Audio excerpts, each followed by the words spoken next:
Nouvelles technologies, univers numérique et innovation. Voici Une tasse de tech avec Alain McKenna et Pascal Forget.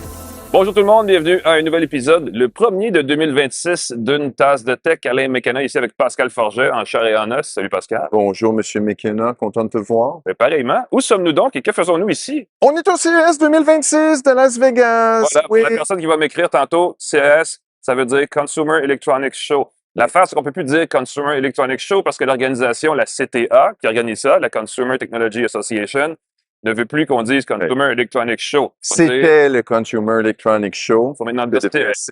Tout court, voilà. Parce qu'il n'y a pas juste d'électronique. Ou en tout cas, il y a de l'électronique dans tout, et plus, et plus, et plus. Parce qu'il y a l'informatique, il y a de l'automobile, il y a du IoT, là, l'Internet des objets.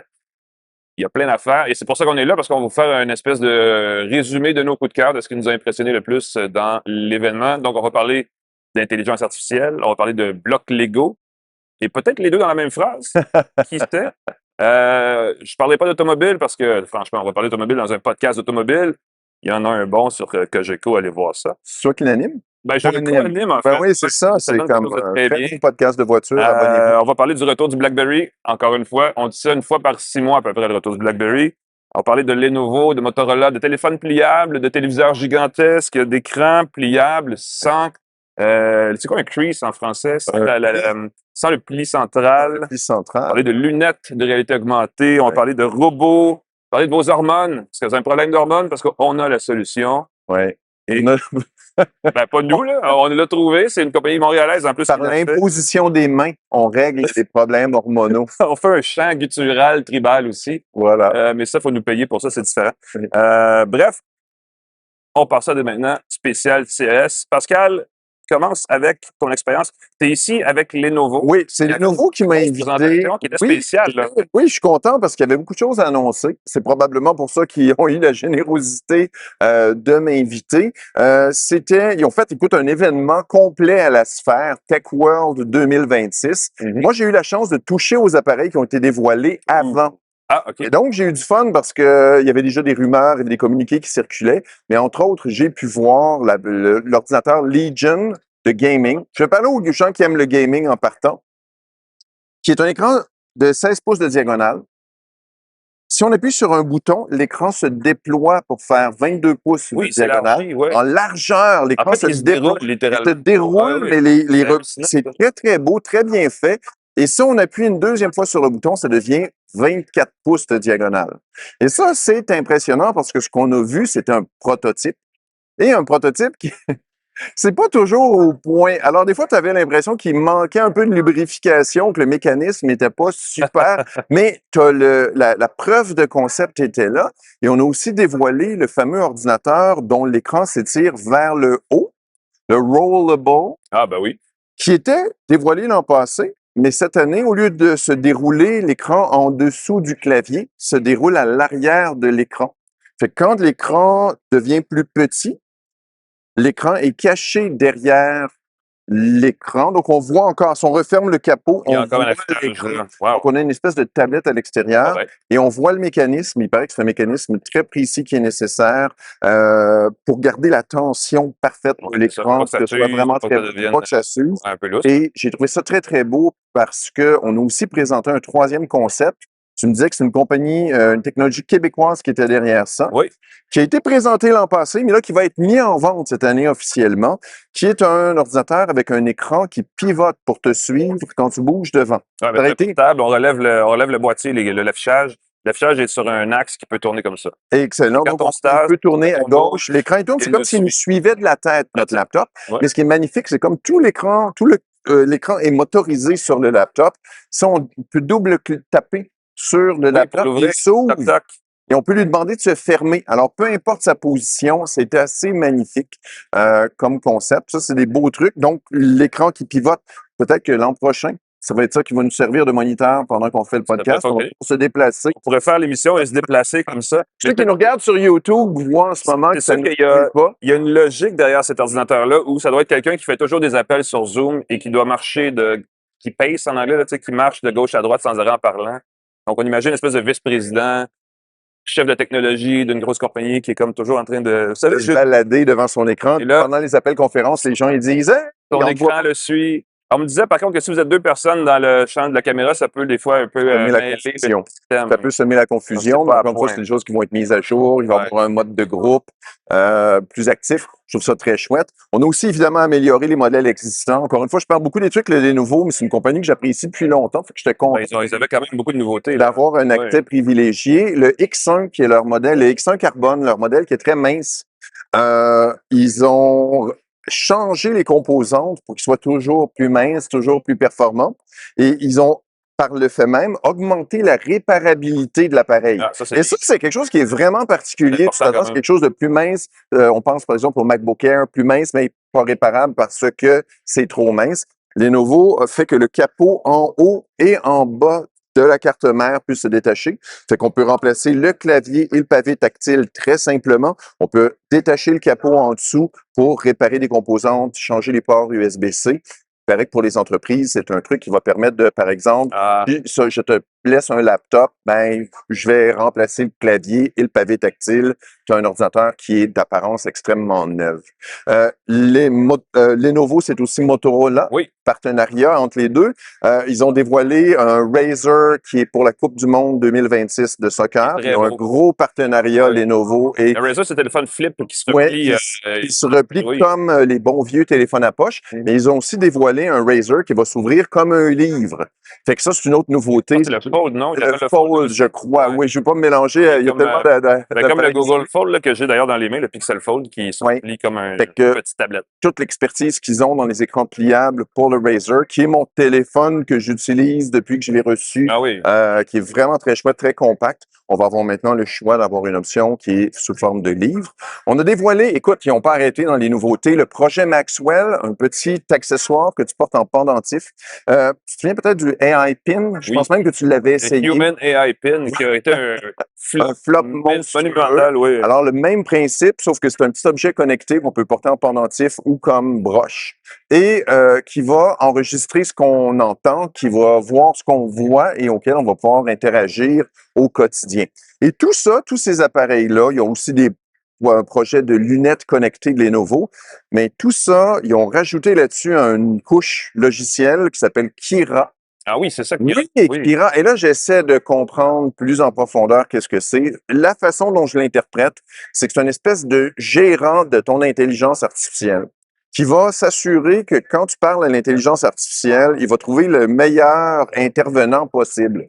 Fait que là, on parle beaucoup d'agentique en intelligence artificielle, une intelligence artificielle spécialisée pour la réservation de voyage, pour les mathématiques, pour les programmations, pour la vidéo. Ouais. Et là, Kira devrait gérer, simplement, si tu lui demandes une recette, elle va aller chercher l'intelligence artificielle la plus efficace, la plus optimale dans ton appareil, dans les nuages, un peu partout. Et ça, c'est un concept qui est assez intéressant parce que le monsieur de Qualcomm, si je ne m'abuse, dans la présentation dans la sphère, a dit que la guerre vers le Edge AI, l'intelligence artificielle dans ton appareil, la personne qui va gagner cette guerre-là va gagner le marché. Probablement, ben oui. Et là, c'est intéressant comme concept parce que quand on utilise l'intelligence artificielle, la plupart du temps, c'est des données qui sont dans des serveurs qui n'ont pas nécessairement nos intérêts à cœur ou qui peuvent faire des fuites. C'est pas ce qui se passe avec nos données rendues. Et c'est ça. Ouais. Et on veut pas envoyer ça nécessairement à l'extérieur. Et donc, Kira, ce que ça ferait, c'est que dans ton téléphone, dans ton appareil, dans ton petit projet Maxwell, dans ta breloque, dans ta montre connectée, tout ça va être coordonné d'un appareil à l'autre. Fait que tu n'auras pas besoin, quand tu changes d'appareil, de reprendre la conversation avec ton intelligence artificielle. Et j'ai mentionné montre. Ils ont aussi dévoilé une montre Oui. connectée Très joli. avec 13 jours d'autonomie. Je l'ai soulevée. J'espère que c'était le vrai modèle. Elle était très légère malgré tout. Bien hâte d'en faire l'essai. Elle devrait être lancée dans les prochaines semaines, je crois, plus de détails là-dessus. Et en terminant, quelque chose qui malheureusement n'est pas disponible au Canada, c'est le téléphone signature de Motorola, qui est un téléphone qui se veut premium, haut de gamme, 6,9 mm d'épaisseur, donc Wow. 6, presque 7 mm. Finalement, C'est on pas s'entend qu'on est vraiment dans le téléphone mince. Performance Snapdragon génération 5, la totale, avec le meilleur système de caméra de sa catégorie, meilleure caméra jamais proposée sur un téléphone Motorola. Alors, j'ai hâte de voir. Ils ont collaboré avec DxOMark pour avoir les meilleures caractéristiques possibles quand même. pour un appareil de sa catégorie, ce qui laisse un peu de flou, mais j'ai l'impression qu'on va être bien impressionné là-dessus. Son dos est très intéressant. Il y a du silicone là-dedans. Fait que j'ai bien hâte, si tu as l'occasion de le toucher. C'est une sensation très agréable. Malheureusement, je le répète, il ne sera pas disponible au Canada. On ne peut pas avoir des bonnes choses en Amérique du Nord. On en a très peu, en fait. Il y en a quelques-unes, mais il y en a beaucoup plus, surtout à la mobilité. Tout ce qu'on trouve en Asie, entre autres, est difficilement accessible chez nous, donc il faut composer avec ça. Mais ça fait le tour quand même. C'est pas mal chargé pour les nouveaux. Il y avait beaucoup de choses cette année. Très, très content qu'il m'ait invité. Ben oui, ben tant mieux. Ben merci Pascal. Merci. On va prendre une courte pause, je vais prendre un petit respire. On va se trouver peut-être un autre angle si vous nous regardez en vidéo pour montrer un autre angle du CES. Et je vous reviens entre autres avec les détails de ce que Samsung a présenté. Un événement, c'est une exposition dans l'exposition, comme je le disais tantôt, parce que c'est tellement gros. Restez avec nous, on parle de ça tout de suite à Une Tasse de Tech. De retour à Une Tasse de Tech avec Alain McKenna et Pascal Forget. Bienvenue à Une Tasse de Tech, édition au coin du feu pour parler de Samsung, édition prise de risque aussi, oui, Pascal. Prise de risque parce qu'on s'est déplacé et on a trouvé un endroit où il y avait un petit faux feu de camp. Sauf qu'on est entouré de gens qui font la file. C'est l'organisation qui s'appelle batterysafetynow.org. Ils ont dit, vous pouvez utiliser le coin, mais vous mentionnez notre organisation. Ils ont un feuillet, ils invitent les gens. Évidemment, c'est aux États-Unis, mais on peut faire la même chose chez nous avec, je pense, c'est Recycle Action. Ils nous invitent à récupérer les batteries d'appareils électroniques obsolètes et de les recycler, de les envoyer vraiment là où elles sont prises en charge plutôt que de les balancer à la poubelle, ce qui est un énorme gaspillage de plein de façons. Donc, on les remercie, on les salue et on attend les guimauves. La guimauve devrait arriver un petit peu plus tard. Écoute, moi, je vais en profiter pour prendre une photo pour que les gens comprennent c'est quoi notre situation. Je vais la publier. Et on va dire que des fois, quand on fait les choses différemment, bien évidemment, il faut se buter à des risques comme celui qu'à tout moment, quelqu'un passe devant la caméra. C'est arrivé tout à l'heure. Il a fallu qu'on recommence parce que un tout petit trépied. Le monsieur était pas très... en tout cas, bref, on va vous parler de Samsung et c'est pour ça qu'on s'est assis parce que ça va être long. Ça va être le fun, par exemple. Restez avec nous parce que Samsung avait sa propre exposition dans sa propre pièce dans un hôtel à 10 minutes d'ici, le Wynn, qui est quand même un des hôtels les plus chics de Las Vegas. Et ça, c'est nouveau. Habituellement, Samsung, c'était une grosse partie du Las Vegas Convention Center. Exactement. Et là, boum, il s'éloigne. C'est pas très loin. C'est 15-20 minutes à pied. Il y a une navette, mais quand même, Samsung, on le sait, c'est tout, en fait. C'est des téléviseurs, des ordinateurs, des écrans d'ordinateurs, évidemment, des téléphones, des tablettes. Des électroménagers, des balayeuses électroniques. L'année passée, il y avait un robot qui vidait un lave-vaisselle pour vous qui était signé Samsung. Donc, ils font tout. Donc, évidemment, si eux, ils ont des nouveautés dans tous les créneaux, ils ont à eux seuls une exposition entière et c'est pour ça qu'ils sont un petit peu retirés de l'événement central. Mais on a fait le tour et on va vous en parler. Je vais surtout vous parler des téléviseurs et de l'électronique. L'électroménager, on en reparlera peut-être un jour, mais c'est pas tout à fait notre truc. On va vous parler d'une laveuse, c'est pas quelque chose qui va m'exciter beaucoup, mais quand même, ils ont commencé par nous présenter ce qui sera peut-être le clou de l'événement éventuellement, parce que ça va finir par être mis en marché plus tard cette année. Le Galaxy Z Trifold, le téléphone qui se déplie en 3 volets et qui fait une tablette dont l'écran, une fois complètement déplié, fait 10 pouces de diagonale. Donc, c'est vraiment une belle grosse tablette qui se replie et qui devient de la taille d'un Galaxy S25, par exemple. Donc, c'est quand même assez intéressant. Étonnamment léger, étonnamment mince. Extrêmement mince. Même replié, il fait pas 1 centimètre. Il fait vraiment une très mince... en fait, la dimension d'un téléphone normal. Et le grand écran, évidemment, est destiné chez Samsung. On parle d'un outil de productivité, mais là, ça va être un outil de n'importe quoi. C'est une tablette de 10 pouces qui va permettre de jouer, de voir de la vidéo, de faire plein de trucs. Ça risque d'être pas mal intéressant. Ça risque d'être pas mal cher aussi. On va voir quand ça va être mis en marché, probablement à la fin de l'année au Canada. Mais c'est supposé être mis en marché en Corée cet automne, pas cet automne, pardon, ce printemps ou peut-être cet hiver. Donc, on verra bien. Et à côté de ça, ils l'ont présenté, mais ils n'en ont pas trop parlé parce que Samsung, c'est aussi un équipementier qui fabrique des composants pour les appareils d'autres entreprises. Oui, et ça va peut-être être le scoop ou du moins la grande révélation du CES. La petite découverte dans le coin. En fait, ils ont présenté ce qui s'appelle le Samsung Display, qui est un écran repliable pour un téléphone qui se plie en deux, mais qui n'a pas de pli au centre. Donc, il vient extrêmement et entièrement lisse. Et on parlait il n'y a pas longtemps, il y a quelques semaines, de la possibilité de voir Apple lancer un iPhone 18 Fold l'automne prochain, dont la particularité principale serait de ne pas avoir de prix. Ah, Donc, la rumeur serait que Samsung fournirait cet écran-là à Apple pour qu'il soit intégré dans la prochaine génération du iPhone. Et vous voyez qu'on a maintenant une nouvelle voisine campeuse sur notre site de feu.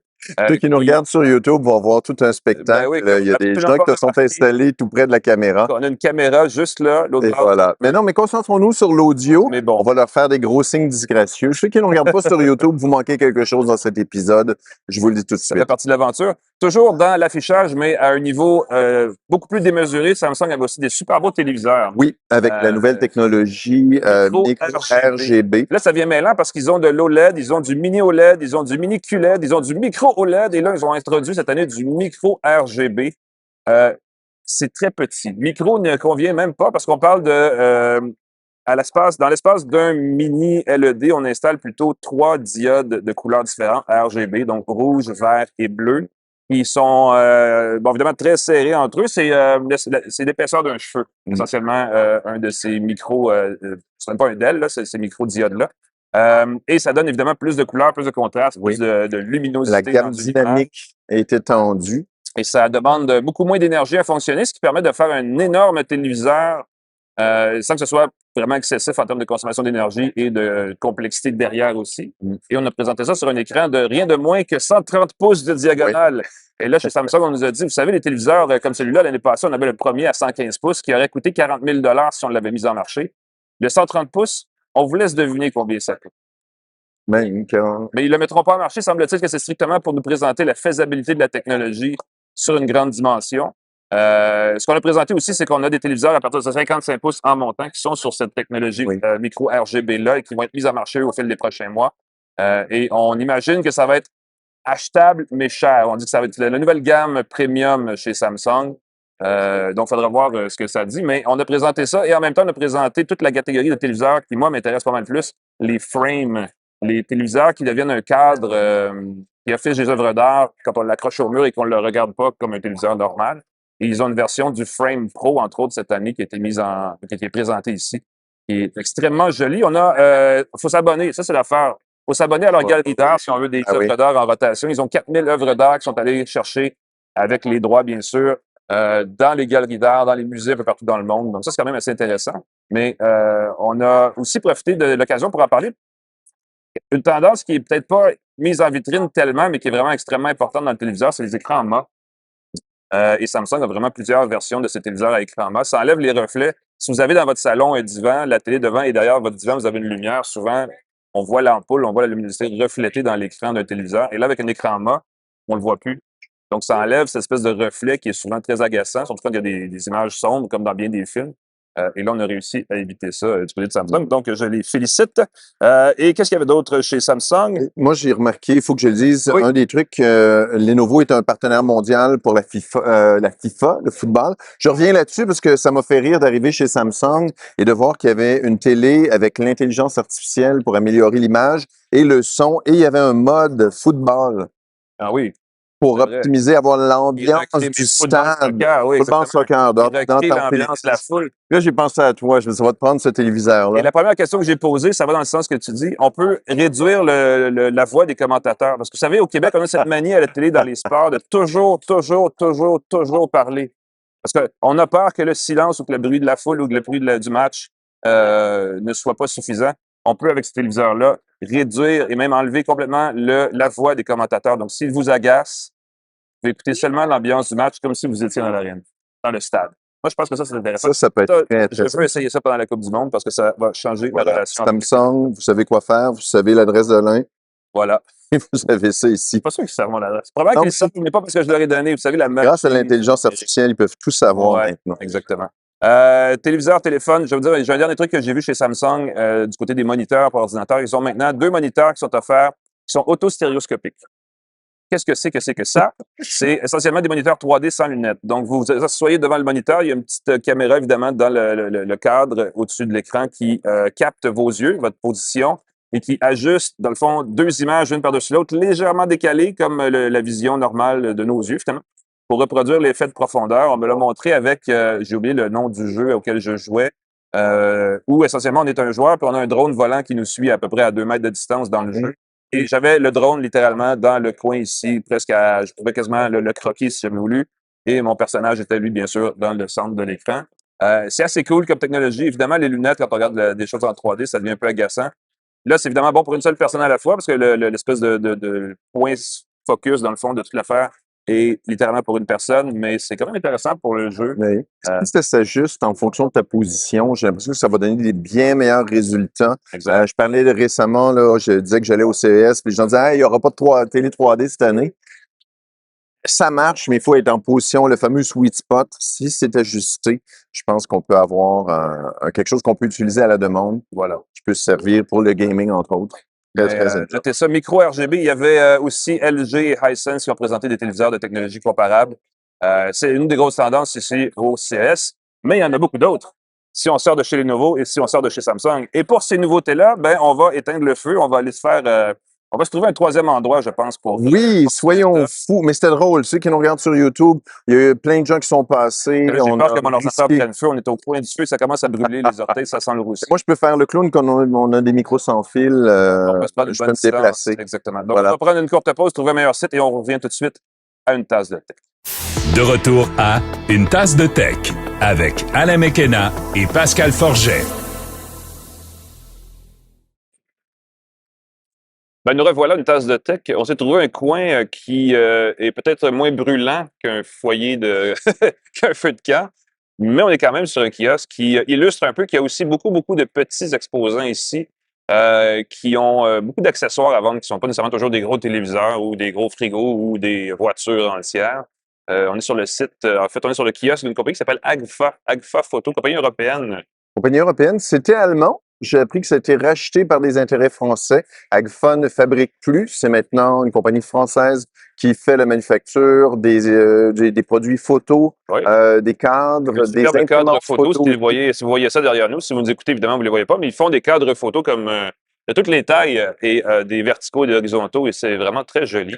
Alors, merci à Agfa de nous accueillir dans votre kiosque. L'espace de quelques instants pour vous parler, en fait, justement, de produits, de gadgets un peu hors des sentiers battus. Je vais finir par vous le dire comme il faut. Un pot pourri, un florilège. Exactement, de petits gadgets qui ont marqué notre séjour au CES cette semaine. Oui, et on n'a pas tout vu. Je pense qu'il faut le mentionner. On n'est qu'au deuxième jour d'ouverture. Et je veux dire, on ne peut pas tout voir non plus. Non. Parce que, vous l'avez peut-être entendu, ce sont 4500 exposants qui ont chacun, je veux dire, entre 3 et 10 nouveaux produits à présenter. Ça, c'est des nouveautés seulement, sans compter tous leurs vieux produits. Il faut trouver le bon grain, séparer le bon grain de livret. Voilà, il faut faire cette moisson. Effectivement, dans la grosse ferme qu'est le centre des congrès de Las Vegas. Je vais commencer tout de suite par quelque chose qui va titiller l'intérêt des gens qui se rappellent du téléphone BlackBerry, le fameux téléphone canadien, n'est-ce pas, qui a disparu il y a quelques années. Fait amusant, BlackBerry aujourd'hui est ici au CES, dans la section automobile, pour présenter son logiciel de sécurisation des voitures connectées de QNX. QNX Everywhere. C'est quand même rigolo. C'est un drôle de chemin pour une entreprise qui était à une époque le leader de la mobilité intelligente. Et cette semaine, et ça a fait beaucoup réagir parce qu'ils sont arrivés au bon moment avec ce qui s'appelle le Clicks Communicator. Donc, c'est une jeune entreprise, Clicks, qui a été créée par d'anciens journalistes techno, d'ailleurs, qui se demandait pourquoi il n'y avait pas encore à ce jour des téléphones avec un vrai clavier physique décent sur le marché.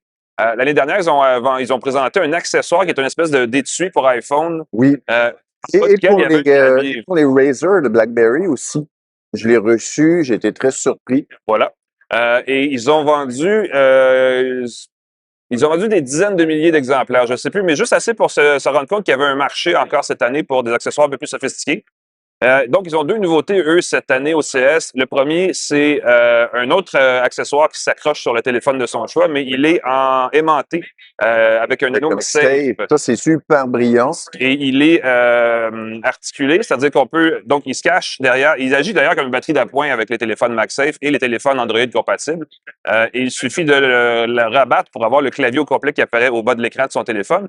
Et il y a quelque chose d'intéressant parce que je l'ai essayé avec le Pixel Fold, qui a aussi un anneau MagSafe. Il l'appelle autrement Pixel Snap, je pense, chez Google. Mais c'est compatible. Et là, quand on met son Pixel Fold au-dessus de l'écran, on a littéralement un petit ordinateur portable. C'est vraiment intéressant. C'est un clavier complet miniature, évidemment, de la taille du derrière d'un BlackBerry, là, donc c'est pas très large, mais c'est un clavier qui fonctionne par jumelage Bluetooth. Donc, il fonctionne avec vos téléphones, mais il fonctionne aussi avec un téléviseur intelligent, une console de jeu. Vous pouvez l'utiliser pour vous dépanner partout où vous avez besoin d'un clavier et où il n'y en a pas. Donc, c'est un appareil qui va se vendre 79 $ américains quand il va être mis en vente ce printemps. 100 quelques. Ça revient à un petit peu, ouais, plus que 100 $ canadiens. Mais ça, c'était seulement un préambule pour leur grosse nouveauté, qui est le Communicator, qui est un téléphone ancien, qui se veut, en fait, une version moderne de ce que serait un BlackBerry, peut-être si ça existait encore. Il y a un écran très, très carré de 4 pouces de diagonale. C'est animé par Android, mais ils ont mis sur ce système-là, Android 16, un lanceur, une interface qui s'appelle, mon Dieu, j'ai oublié le nom, Niagara. Il y a quand même une certaine logique ontarienne dans toute la patente, et qui, en fait, agit comme un fil de messagerie. Plutôt qu'avoir une liste d'icônes, vous avez qu'un défilement de tous les messages, toutes les communications que vous recevez dans toutes les applications que vous avez sur votre téléphone.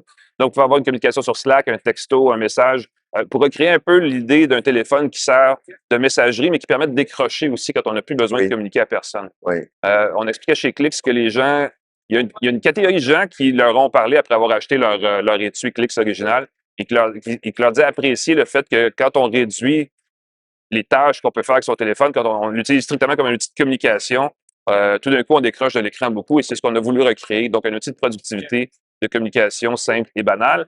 Ce bel appareil, il est métallisé en espèce de métal brossé. L'endos, c'est un petit endos en plastique qui s'enlève et on peut le personnaliser. Donc, on peut jouer avec les couleurs. On peut évidemment le changer à loisir. Et on a, sous cet endos-là, une fente pour une carte micro SD. Donc, on peut rajouter de la mémoire. On revient en arrière. À l'époque, c'était la norme. La seule chose qu'on n'a pas voulu faire, c'est mettre une batterie amovible parce qu'on s'est rendu compte que ça coûtait trop cher et c'était trop compliqué. Donc, c'est débattable, mais tout le reste, c'est comme dans le temps. Il y a sur le côté un bouton d'action qui est illuminé, autour duquel il y a une lumière colorée qu'on peut configurer pour s'allumer quand on reçoit certains types d'alertes. Donc, on peut laisser son téléphone traîner et on n'a pas besoin de regarder l'écran pour savoir qu'on a reçu un message. Ça, c'est quand même assez bien. Bref, un beau gadget. J'ai hâte de l'essayer. Là, on avait seulement des prototypes non fonctionnels à nous présenter au CS, mais on prévoit le mettre en marché après juillet. Donc, dans la deuxième moitié de 2026. Il est en prévente en ce moment au prix de 400 $ américains. Il va être vendu, je pense, 500 $ ou 600 $ quand il va être mis en vente à la fin de l'année. Donc, ceux qui s'intéressent, les nostalgiques du BlackBerry, vous pouvez aller voir ça, le Clix Communicator. C'est quand même intéressant. Puis, il n'y a pas une tonne de nouveaux téléphones de grandes marques qui ont été présentés ici au CES. On se garde ça pour d'autres expositions dans l'année. Donc, de voir ça ici aujourd'hui, moi, c'est un de mes coups de cœur de oui, c'est cool. Moi, ce que je trouve merveilleux, c'est que les capacités de manufacture, de production permettent à quelqu'un qui a un projet, un rêve, on voit les projets Kickstarter, mais de faire quelque chose aussi complexe qu'un téléphone qui ressuscite le BlackBerry en quelques mois, sans avoir à bâtir d'usine, sans avoir... il y a vraiment quelque chose qui est assez fantastique là-dessus. Moi, je prévois qu'il ne sera pas livré avant 2027. Ah, OK. Bon. Je le dis parce que quand c'est annoncé en juillet, habituellement, il y a des retards, des délais. Ouais. On ajuste en fonction de la demande, on retarde. Mais ils ont dit deuxième moitié de 2026. Donc, ils prévoyaient le nouvel an chinois dans leur siècle et tout le kit. Donc, peut-être qu'ils sont au courant de comment faire les choses. Peut-être. Si on prévu, mais le nouvel an chinois, c'est souvent quelque chose qui retarde. Mais c'est le risque, oui. C'est le risque des préventes. C'est qu'on dit, on met notre argent tout de suite sur la table, puis on va voir comment ça se passe ensuite. Moi, j'ai vu un paquet de produits qui étaient annoncés sur Kickstarter. Tu sais, tu vois le produit sur le comptoir, tu te dis, ah, c'est le fun, je veux me procurer ce produit, mais qui sont pas encore vraiment disponibles. Un peu comme le Clix. On l'annonce, on le dévoile, on le présente, mais la version finale sera pas là. Il y a un truc, entre autres, c'est un boîtier de téléphone conçu pour les amateurs de montres, qui contient un mécanisme de montre qui fonctionne. Fait qu'imaginez une montre de poche. Fait que tu peux remonter ton étui de téléphone. Tu as ton étui de téléphone que tu peux remonter et à l'arrière de ton étui de téléphone, ça bouge. C'est mécanique. Wow. Et ils ont même une batterie d'appoint qui se recharge avec un mécanisme de montre. Fait que l'énergie est stockée de façon mécanique dans ta batterie et quand la batterie se vide, le mécanisme embarque et libère l'énergie du mécanisme comme un remontoir de montre. Ça, je trouvais ça super cool. Là, le nom m'échappe, j'ai pris mes notes rapidement, mais j'ai pris des images, j'ai pris des photos là-dessus. Est-ce que ça va voir le jour pour vrai? Bonne question. C'est un beau projet. Il y a un truc, ceux qui aiment les drones, il y a le Aquabot de la compagnie Hoover Air qui va être lancé bientôt, qui est le modèle Aqua, qui se pose et décolle de l'eau. Ah, il Fait se qu'on pose sur peut, l'eau. on le lance sous l'eau, on le lance sur un lac, par exemple, sur une surface, sur une piscine, il tombe dans la piscine, il peut décoller de la piscine. Wow. Ce serait le premier premier drone du genre, qui est évidemment contrôlé avec un contrôleur ou son téléphone, ainsi de suite. Et je trouve qu'au Québec, les gens qui veulent se suivre lacs, quand ils font du beaucoup de bateau piscines. sur une piscine, Mhm. tu as toujours la crainte que le drone tombe dans l'eau. Dans ce cas-ci, ce serait inoffensif. Je trouvais ça assez amusant. J'ai vu un truc, je ne sais pas si c'est la première année qu'il le présente, c'est le Rovi Clutterbot. Clutterbot. Clutterbot. On a vu beaucoup d'aspirateurs connectés. C'est un joueur de hockey, ça, je pense. C'est le nom de famille d'un joueur de Je hockey. peux même pas te confirmer c'est Clutterbot. Je n'ai aucune idée, Alain, tu peux me faire marcher Allez là-dessus. voir ça. Clutterbot, c'est un robot qui n'est pas un aspirateur. C'est un robot qui a 2 petits bras, qui, avec une espèce de petite pelle, va ramasser les morceaux de Lego, les jouets des enfants, Ah oui. tout ce qui traîne, les toutous, et va le mettre dans un coin. Encore une fois, c'est un projet qui n'est pas disponible sur le marché maintenant, mais c'était très joli. Et il faut qu'on le dise, les aspirateurs robots, j'en ai vu beaucoup. La technologie là, a fait un bond de géant au cours des dernières années. Beaucoup de tondeuses, je pense, ça va être ça la prochaine étape. Tondeuses robotisées. Tondeuses robotisées, Absolument. j'en ai vu au moins 6. Des aspirateurs et des tondeuses robotisées. Il y Je en pense a que c'est la même dans le technologie, c'est ça. Donc, une fois que tu sais te repérer dans un environnement et faire le gazon, je trouvais ça assez chouette comme idée. Ça, c'est des petits trucs que j'ai vus ici. Tu peux en rajouter une parce que Ben oui. il y a une tendance aussi, parlant de choses robotisées, dans un autre créneau, mais tout aussi répandu, les verres, les lunettes, soit à réalité augmentée ou à affichage vidéo. Oui. Il y en a beaucoup. Oui. Et il y a une compagnie, il y a une marque qui se distingue, qui est un peu étrange dans son style, mais qui s'appelle X-Reel. J'ai parlé sur l'émission sur une tasse de tech il y a quelques mois des X-Reel Air, qui sont des lunettes. C'est comme des verres fumés dans le fond derrière lesquels on a rajouté 2 lentilles sur lesquelles s'affiche le contenu tiré d'une source USB-C. Ça peut être un téléphone ou ça peut être plein d'autres trucs. Et là, on a présenté cette semaine au CES le X-Reel One S1S, une version qui est un peu plus, une petite affaire moins costaud, un peu plus discrète, mais très peu, et qui permet de brancher son téléphone Android, son iPhone, peu importe, et d'avoir dans son champ de vision, tandis qu'on marche dans la rue, l'image numérique, en fait, c'est une recopie de l'écran essentiellement. Et on peut faire plein de trucs, ce qui permet de. En fait, ce qui est particulièrement nouveau sur ces lunettes-là, c'est qu'on peut. Je pense qu'on peut multiplier par 3, on peut créer un écran ultra large, ultra panoramique à partir de son téléphone. Et ça devient un outil de travail. Parce que là, ce qu'on dit, c'est que vous enfilez les lunettes, vous asseyez, et là, il apparaît devant vous un énorme bureau sur lequel vous pouvez faire du travail. Je comprends pas cette nécessité de toujours nous forcer à être plus productifs. On pourrait être plus, tu sais, ça pourrait être pour le fun. Oui, mais ça, c'est qu'il faut Mais bon. rentabiliser, il faut justifier l'achat. Et ce sont donc des verres fumés. Quand on les porte, ils sont quand même un petit peu plus épais que les On verres voit pas normaux. où tu regardes. On a l'air un petit peu bizarre parce que c'est pas naturel. Et pendant que j'étais au kiosque en train de parler avec la dame qui me présentait les fonctions des lunettes, il y avait son collègue, un jeune homme qui était assis là et qui regardait un film dans ses lunettes. Et il avait l'air complètement déconnecté de l'univers. Donc, je ne sais pas à quel point c'est une solution pour un problème qui n'existe pas. Mais il y en a beaucoup des fabricants de lunettes qui font ça cette année au CES. Tu sais qu'à une tasse de tech, on a des projets technologiques assez extraordinaires. J'en ai un, Alain, de proposer. Des caméras avec des lunettes avec des caméras qui permettent de voir, attention, ce qu'il y a devant toi. Ouh, ça serait Ça, ce serait vraiment un concept. Ben, ça permet de voir ce qu'il y a derrière toi puis qu'il l'affiche dans le coin. Comme ça, tu as comme un rétroviseur, ça permet de voir ton angle mort. Ça serait une bonne idée. Ça, ce serait, tu vois, en brainstormant comme ça, on a des super bonnes idées. On va parler des Lego. Ben oui, je suis rendu. Ben oui, voilà. Moi, j'ai le Lollipop Star. Il faut que j'en parle. C'est juste un. C'est Écoute, pas la même chose. non, c'est vraiment nono. OK, d'accord. Il y a eu le truc. C'est pas le truc. Il y a eu un objet qui permet de stimuler les messieurs assez vigoureusement. Je sais pas si tu l'as vu au Ouais, Pepcor. c'est pas dans ma liste de Non, cœur, non je peux te plus. le dire. J'ai tout effacé ça. J'ai pas pris de photo. Ça fait beaucoup jaser. C'était très intense. Chercher ceux qui savent de quoi je parle. Le Lollipop Star, c'est une sucette, un suçon en québécois qui vibre et qui joue de la musique avec la conduction osseuse. On avait besoin de ça. Pendant que tu dégustes ta friandise, tu entends de la musique Dans dans ton la conduction osseuse. OK. C'est une douzaine de dollars canadiens, je pense que c'est 8 dollars américains, quelque chose comme ça. Et c'est à usage unique. Je trouvais qu'il y a une belle occasion manquée d'avoir une Un sucette suçon réutilisable. qui peut générer, qui peut permettre de changer la chanson, qui permettrait de chaque jour Mais de d'avoir une passer, sucette, oui. de le faire essayer à quelqu'un d'autre. Passez-vous le suçon, c'est ça qu'on dit. C'est un suçon réutilisable. Avant que tu nous amènes dans des endroits encore plus ténébreux, parlons de Lego. Comment tu peux aller plus loin que passez-vous le suçon? Ben, c'est pour ça que je change de sujet. Lego était ici et a fait beaucoup jaser parce qu'ils avaient une des rares conférences de presse de la première journée du CES pour présenter son Smart Brick. Oui. C'est plate à dire, mais d'habitude, quand on brick quelque chose de smart, ça marche plus. Vous m'excuserez, là.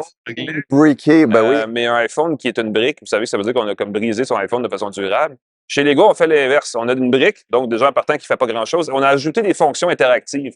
Pour moi, je pense que c'est une fausse bonne idée. Parce que là, ça tue la créativité. Ça va tuer la créativité dans bien des cas. Et évidemment, ça force l'achat d'un ensemble qui force ou ce qui nous oblige, en fait, de respecter un modèle d'assemblage spécifique. Ah. On a présenté des kits Star Wars, entre autres, chez Lego, qui vont être équipés de la Smart Brick. Et là, vous vous demandez, mais que fait une pièce, un bloc Lego pour être intelligent? Essentiellement, il s'adapte au contexte. Si vous fabriquez un avion, il va faire le bruit d'un moteur d'avion. Il va aussi convaincre votre petit personnage Lego qui est assis dans l'avion que si vous flippez l'avion à l'envers, donc il a la tête en bas, il va faire « Ah! » Non, ben il va quand même garder ça civilisé, mais il va quand même faire du bruit. Dans mon vol à l'aller, il y a un bébé qui a fait ça tout le long. J'ai des flashbacks. Achète pas ce personnage Lego-là, mais l'idée, c'est qu'on veut ajouter de l'interaction, rendre... je sais pas pourquoi il faut toujours aller dans l'électronique pour faire ça, mais Lego veut rendre ses blocs plus ludiques et on s'est dit qu'en ajoutant une fonction générative comme ça, on pouvait attirer plus d'acheteurs. Je regardais les prix parce que les Lego, c'est pas donné. C'est pas donné. Et le premier ensemble, en fait, Star Wars, qu'on présente avec une Smart Brick, va coûter 60 $ américains, donc mettons 90 $ canadiens. Je veux dire, OK, c'est pas l'affaire la plus chère qu'ils vendent, mais c'est pas non plus l'affaire la plus abordable. Pour un cadeau pour un enfant, à mon avis, et je suis peut-être vieux, mais je m'ennuie de l'époque où Lego vous vendait une boîte avec plein de blocs de plein de couleurs, et là, tu faisais ce que tu voulais avec. La nostalgie de construire ces choses. Je pense que le marché a changé beaucoup. Je pense que maintenant, les gens achètent des Legos comme des casse-têtes. Ils les assemblent une fois, les mettent sur leur armoire et ils ne touchent plus. Ça remplace aussi les modèles à coller. J'avais vu ça à l'époque, on avait les modèles à coller. Ouais. Et là, les parents étaient inquiets parce que ça sentait la colle. Ils pensaient qu'on sniffait la colle. Non, on faisait des modèles. On collait des morceaux de plastique ensemble. Le problème, ça venait tachant rapidement. C'est difficile aussi. Moi, j'en avais plein les doigts après, c'était compliqué, effectivement. Ça demandait une dextérité fine qui m'est arrivée juste trop tard dans ma vie pour ce genre de choses. On veut l'essayer. On a hâte d'essayer ça. On va essayer un Smart Brick et on vous Je suis très, très au courant. Il y a des robots de Pascal au CS cette semaine. Ah, il y en a plein, des petits robots, beaucoup moins chers. Il y en a un que j'ai vu, je le dis tout de suite parce que ça m'a surpris. Petit robot disponible maintenant en location, 499 US par mois. En location? Fait que, il y avait des normes, je pense que tu payais le robot et j'ai même pas demandé les détails. Mais c'est cher. Mais c'était 499 par mois d'abonnement. Tu peux l'avoir maintenant, mais j'imagine que la robotique, c'est tellement neuf que pour profiter des dernières fonctionnalités du traitement de l'information dans les nuages, il y a peut-être un gros frais qui est là. Ouais, je sais pas. Il y avait Unitree, là, qui est une des grandes marques de robots de forme humanoïde, qui a pas présenté des nouveaux robots, qui a lancé son App Store, d'ailleurs, juste avant Noël. Et ça faisait partie des nouveautés annoncées ici au CS, de dire si vous voulez un robot qui fait les tâches que vous voulez qu'il fasse, il faudra développer l'application. Et pour ça, on a créé une boutique d'applications où les développeurs peuvent déposer leur propre création pour faciliter justement l'exécution de tâches. Parce que les robots sont beaux, sont fins, mais pour l'instant, ils font pas grand-chose sans qu'on leur apprenne à le faire. On n'a pas encore atteint ce stade d'intelligence artificielle où l'intelligence artificielle est vraiment intelligente. Parce que l'intelligence artificielle générative, c'est probabiliste et c'est sémantique. C'est pas une façon d'apprendre, c'est pas la compréhension. Mais j'ai vu, et c'est ce que j'ai hâte de voir avec Cloyd. Qui n'est pas Claude de Beauce, qui est vraiment le nom du robot que LG a présenté sur scène au début de l'événement du CS. Cloyd est un robot humanoïde qui... C'est drôle parce que et Samsung a fait le même coup l'année passée avec son robot qui vidait un lave-vaisselle. C'est comme on a créé des robots, des appareils électroménagers automatisés extrêmement sophistiqués. Là, déjà, ça nous sauvait d'une tâche. Et là, apparemment, utiliser ces appareils-là, c'est une autre tâche dont on veut se sauver. Et là, on a créé un autre robot qui, lui, va faire la tâche, d'amener l'autre appareil à exécuter. Ça commence à être long. Mais bref, apparemment, il y a une demande là et Cloyd répond à cette demande-là durant la conférence de presse d'LG. Il a d'ailleurs fait une petite brassée de linge pâle, je pense. Il a fait une brassée de blanc, je pense. J'ai pas vu je me rappelle plus la nature du linge, mais il était capable de charger, décharger une machine à laver, une laveuse, pendant que sur scène, on vantait les mérites de l'intelligence artificielle. Tu n'étais même pas distrait par le présentateur. Il était capable de faire sa tâche sans distraction. Wow! Parce que nous-mêmes, on est tellement distraits partout qu'on a besoin d'un robot qui, lui, va se concentrer sur la tâche à exécuter. C'est un drôle de monde dans lequel on vit, mais il y a une sincère volonté de bien des gens de lancer des robots comme ça cette année. Hyundai avait un robot aussi, j'en ai parlé dans la presse, Atlas, qui va être mis en marché pour exécuter des tâches en industrie, en usine. Il y a une application industrielle très forte de la robotique. Et c'est une tendance aussi cette année. Il y a toujours eu des robots humanoïdes au CS, mais ça n'a jamais été très sophistiqué. Là, on atteint ce qu'on pourrait appeler un point de flexion où on sent qu'on ne reculera pas en arrière. L'année prochaine, il va en avoir plus. Et l'année d'après, il va en avoir encore plus. Donc, c'est certainement une tendance pluriannuelle, pour utiliser un mot complexe qu'on n'utilise pas souvent, qui va démarrer cette année au CS. Il y en avait plein d'autres, mais Cloyd est celui peut-être qui a volé la vedette cette année au salon. Si tu veux, j'en ai 3 derniers en rafale, 3 petits sujets ici. Un retard dans la livraison des lunettes Meta Ray-Ban Display, les lunettes avec un petit affichage dans le coin. Il semble que c'est tellement populaire qu'ils ont décidé de ralentir la distribution en Amérique du Nord, au Canada. Je sais qu'ils les attendaient. Wow. Regardez ça. Il prévoyait lancer ça au début 2026. Exactement, ça pourrait être un petit peu plus tard. Le Wi-Fi 8, Alain. Il y a plein de gens qui n'ont pas encore passé au Wi-Fi 6. Ben oui. On est déjà en train de parler des processeurs qui vont permettre le Wi-Fi 8. Évidemment, plus de performance, plus de vitesse, plus de rendement. J'imagine qu'on va avoir plus de détails et des annonces plus concrètes avec le Mobile World Congress qui s'en vient à Barcelone sur la téléphonie et la réseautique et tout ça. Et un dernier, les montres connectées Garmin, les montres de sportives Garmin, qui ont ajouté maintenant une fonction de food tracking dans l'application de leur montre. Suivi de son alimentation. Le suivi de son alimentation. Ce que je comprends, c'est qu'avec l'intelligence artificielle dans l'application, tu peux mesurer tes calories. Et ça, j'avoue que j'ai un petit 10 livres à perdre. J'avoue que ça pourrait... Oui, je sais, mais toi, moi, j'ai 20 livres à perdre, mais je suis modeste. Donc, j'ai 10 livres à perdre et j'avoue que si je pouvais être sensibilisé avec l'application... Ça donne un petit choc quand tu manges une chips de trop. Ça, c'est Pavlok. Mais tu sais, c'est ça, Pavlok? Non. C'était une montre qui donnait un petit choc électrique et c'était vraiment pas fort, mais c'était assez pour te faire haïr ta vie, là. C'était incroyable. OK. Ben, en tout cas, on va pas aller jusque-là. Je ne les ai pas au CES encore. Garmin vous permettra d'être plus en forme que jamais si en plus contrôle votre alimentation. C'est une bonne montre. Garmin, oui, Garmin. Je vais finir sur un dernier qui est une technologie québécoise, en fait montréalaise. On en a parlé brièvement l'année dernière parce qu'ils ont gagné un prix, une récompense du CES pour l'innovation, en fait, en santé connectée. Cette année, ils n'ont pas gagné de prix, mais ils ont présenté une variante de leur premier produit. C'est une entreprise qui s'appelle Eli Health, E-L-I, Eli, Eli, si vous voulez le dire en français. C'est 2 jeunes entrepreneurs de Montréal qui ont proposé, l'année dernière, c'était un calculateur de taux de progestérone. C'est pour les femmes qui voulaient savoir, évidemment, leur taux de progestérone. Semble-t-il que quand on approche de la ménopause, et là, je ne suis pas un fin expert de la santé féminine, mais il y a des variations hormonales qui font qu'on se pose des questions sur notre humeur, notre état de santé, notre niveau d'énergie, des choses comme ça. Et là, avec ce petit appareil-là, il suffit de prendre une échantillon de salive et de prendre une photo du résultat, en fait. Et le téléphone pouvait analyser la variation au quotidien parce qu'il fallait le faire une fois ou 2 par semaine pendant une certaine durée de temps et on avait une idée de la variation de son taux de progestérone. Et après ça, évidemment, l'application, ainsi qu'il y a plein d'autres endroits où on pourrait trouver de l'information sur comment réguler, comment gérer cette situation-là.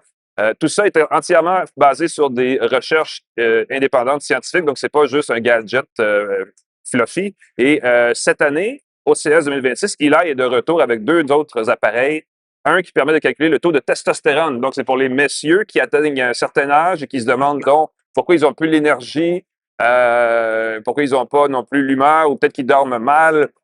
Et là, on se dit peut-être qu'en testant l'évolution de son taux de testostérone, ça permet d'avoir une idée de si c'est un problème. La fatigue aussi affecte la testostérone. J'aurais beaucoup aimé le tester pendant le CES. Juste voir la testostérone dégringoler au fur et à mesure du salon. On me dit que ça prend à peu près 1 mois pour arriver avec un résultat conséquent dans le cas. Oui, voir une fluctuation. Il faut tester dans le temps, évidemment. Il faut tester matin et soir dans le cas de cette hormone-là spécifiquement. Et il y a un troisième truc qui s'adresse à tout le monde, qui est un testeur de taux de cortisol. Et là, on ne s'est pas entendu à savoir si c'était du cortisol ou de la cortisol, mais moi, je pense que c'est masculin, mais en même temps, ça ne me dérange pas vraiment. Cortisol, c'est l'affaire que le cerveau sécrète quand on regarde trop souvent des écrans, entre autres choses. Et c'est un gros problème parce que ça affecte directement la qualité du sommeil, entre autres choses aussi. Et c'est une hormone qu'on apprend à découvrir en ce moment qui devient de plus en plus un problème parce que les taux trop élevés de cortisol peuvent être générés par plein de choses, mais font partie d'un problème qui est lié aux technologies parce qu'on a tous des écrans tout le temps qu'on regarde partout sans arrêt. Et semble-t-il qu'il y a un lien direct. Donc, vous pouvez, avec ce petit capteur de salive-là, d'Eli Health, déterminer dans le temps votre taux de cortisol et savoir si vous allez régler ou en fait, si vous pouvez régler votre problème pour avoir meilleure santé, meilleure humeur, meilleur sommeil. Eli Health, c'est un de mes coups de cœur au CES 2026. C'est un des nombreux coups de cœur dont on vient de vous parler au CES 2026. Pascal se fait l'équivalent moderne des podcasteurs d'un selfie. Pendant ce temps-là, moi, je vais vous souhaiter une bonne semaine. On va revenir tranquillement de Las Vegas et du CES pour revenir à la programmation normale la semaine prochaine. On remercie nos partenaires Plan Hub, TELUS, Lenovo. Merci. Je vais les remercier parce que c'est grâce à eux que je suis ici. Et Cogeco qui diffuse et distribue le podcast partout où vous pouvez l'écouter sur la plateforme de votre choix. Je suis ici grâce à la presse. Je vais remercier la presse. Voilà, ben oui, on remercie la presse. On peut te lire d'ailleurs dans la presse. Il y a plus de détails sur ce que j'ai. Exactement. J'ai fait un gros volet sur les entreprises québécoises qui sont ici aussi. Et voilà. Et pourquoi je prenais une photo, Alain? C'est parce que j'ai fait je vais faire sur mon site un récit d'heure en heure. Ou le making-of d'une tasse de tech et de ma journée au CES. Au retour de cette pause, Pascal tombe dans l'enfer de la technologie. Ouf. Allez voir ça sur le site de Pascal. Entre-temps, abonnez-vous à notre podcast. On se revoit la semaine prochaine où on s'écoute. Je ne sais pas comment est-ce qu'on fait. On se reparle la semaine prochaine pour une autre tasse de tech. Salut tout le monde!